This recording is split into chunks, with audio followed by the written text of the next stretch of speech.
Hello, true crimerers. It is time for another true crime in a short amount of time. And we are actually going to be talking about a murder that took place in a prison. And this is the case of Adam Kargus. Viewer discretion is advised.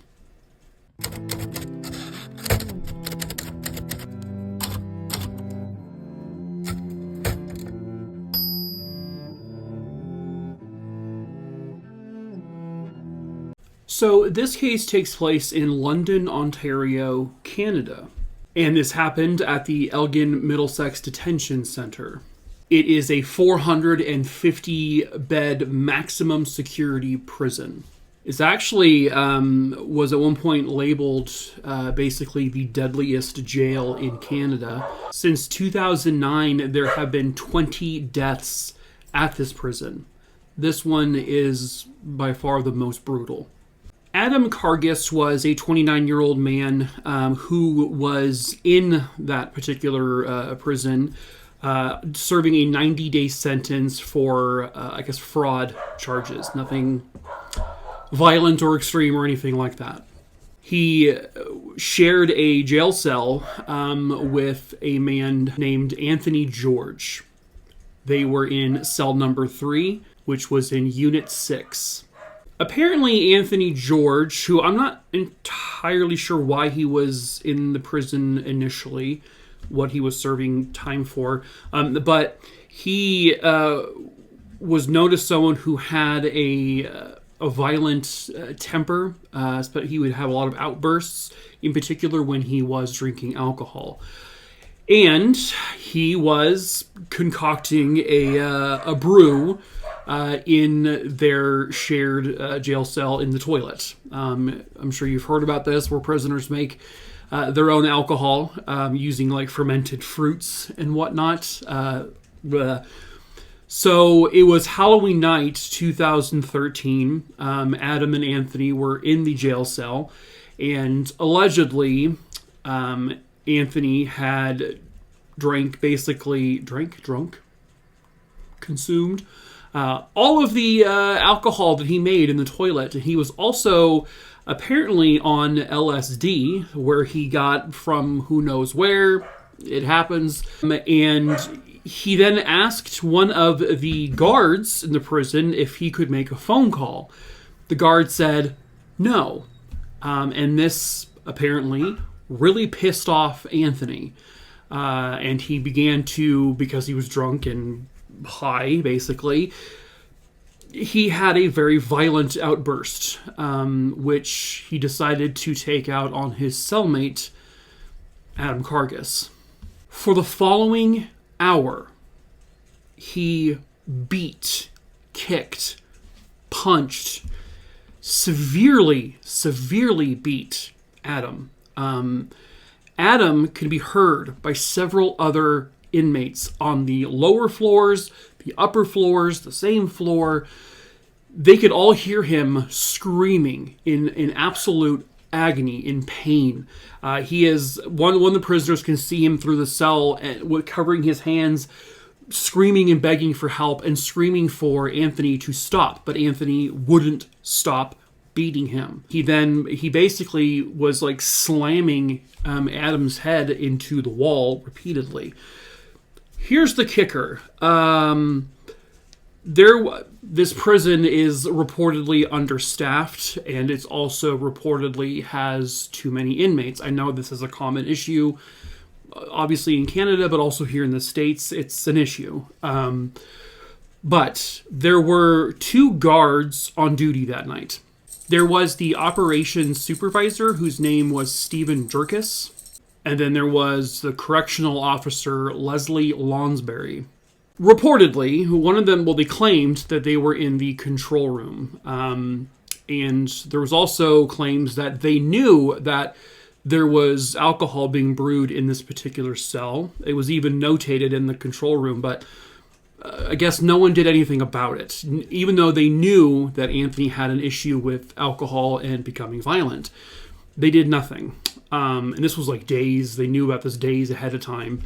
But They also were supposed to do rounds every 30 minutes during this particular hour, which, by the way, you could, if you were in the control room, you could hear Adam screaming from there. It was only like 30 to 60 feet away or something from his actual cell. But they didn't do rounds every 30 minutes for some reason. They only walked once. In that hour, in about like a 2-hour time span, apparently, they only got up and really walked around once. They actually once passed by the jail cell as the beating was taking place and allegedly did nothing. There were prisoners who were like, they handwritten notes to say, call 911. They were like pointing and gesturing and screaming for help for them to go help in this jail cell. But again, they did nothing. After Adam was deceased, which after the hour-long beating and being smashed into the wall, he unfortunately would die from his wounds. Later on, the coroner would state that even if he survived, that he would have been in a vegetative state the rest of his life. That's how bad it was. But Anthony manages to, I guess later on, rope other prisoners into helping him clean up the scene, still not being stopped by these guards. Whether they saw the cleanup or not, I don't know for sure. They are on camera. You can see the guards sort of walking around, but you also can see on camera the moments where Anthony and other cellmates were cleaning up. They actually put a white sheet over Adam's body, and they would, I guess, drag him out, where it took apparently the next morning for anyone to find his body. Like, how does a person get beat for an hour straight in his jail cell, screaming bloody agony? How does that happen for an hour? Then how does that prisoner who killed him manage to rope in other prisoners and clean up this mess with the cell door open now, and dragging this body around and hiding it without anyone freaking seeing? Is unbelievable to me. But it happened. It would be, once the body was discovered and after they spoke to the other inmates, obviously at that point they knew who did it, and they knew basically why he did it, because he was in an uncontrollable outrage because he had a bunch of alcohol in his system and LSD. He flew off the handle.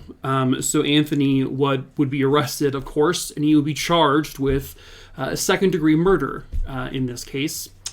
He would go to trial, where he would stand up in court and tell Adam's family, I'm so sorry for what I've done. I wish I could take it back. Adam's mother actually would forgive Anthony just so that she could get back to her life. But he said he couldn't forgive himself. He would end up being sentenced to life in prison, but he could still get parole after 10 years. I believe he is still in prison to this day. Now, in terms of the two jailers who were there that night, they would be charged with basically, essentially negligence and failing the prisoner, failing to get help and offer assistance to this prisoner. And one of them, Stephen Jerkis, was completely acquitted by a jury. And then the other one, Leslie Lonsberry, he went through 2 trials where both of those trials ended in a hung jury. And then basically they decided, the Canadian prosecutors who were doing this, they decided we're just not going to pursue a third trial and we're dropping all the charges.